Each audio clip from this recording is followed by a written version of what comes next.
Mentünk ugye Olaszországba, de le Báriba, tudod, tényleg a Mordor mögött van kettővel, ha gyalogmész, és innen mentünk Pestről, és az Alfa Romeo nyilván beszállt az útba, mert hogy nagyon sok, ugye az olasz autóipart mentünk feltérképezni, szóval tényleg nagyon jó volt, és mondták, hogy akkor ők beszállnak, mondom, de jó, két Giulia, minden, beülünk, hátsókerék, Csikós jön az öreg Alfával, mindegy, aztán képzeld el, hogy megjelentek a srácok egy Tonaléval, meg a Juniorral.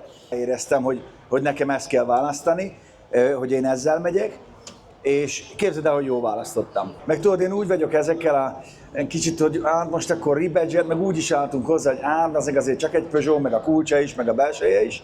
Ezt akartam kérdezni, helyez már képbe, hogy akkor ez most egy Peugeot 2008? Igazából, hát tulajdonképpen igenis, meg nem is. Meg a motor, meg minden persze az koncern, de az is látszik, hogy amennyit megengedtek nekik a szabályok, az olaszoknak, azért annyit variáltak rajta. Nyilván a belteres szerintem a Tonalénak jobb.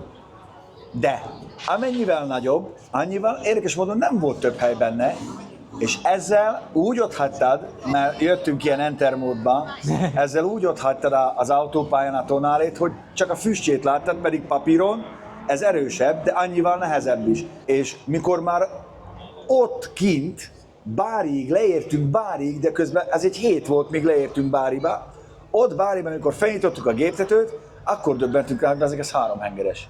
Én mentem vele Göbi, meg a Lajos, néha még a Tomi beült hozzánk.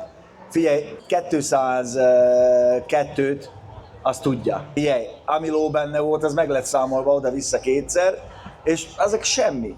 Úgyhogy kiérdemelte, tényleg az van, hogy egy rossz szavam nem lehet rá. Mai suvokhoz képest szerintem az egyik legkellemesebb ebből a szempontból, és mondom, nem hallod rajta, hogy 3 hengeres, meg voltunk róla győződve, hogy ez valami más THP lesz. Nem mutat rajta nagyon jó ez a húsos gumi, de hidd el, hogy kell rá. Persze. Tényleg nagyon sokat hozzátesz. Ellenben a felni üt. Mibe kerül egy ilyen autó? Most, hogyha már ilyen jól belaktad, akkor valami árra emlékszel? Fú, 10 eleje, 10 millió 9, vagy valahogy így volt az egész, de ennél amúgy a felszereltsége tök jó volt, masszázsülés, ebben nem volt.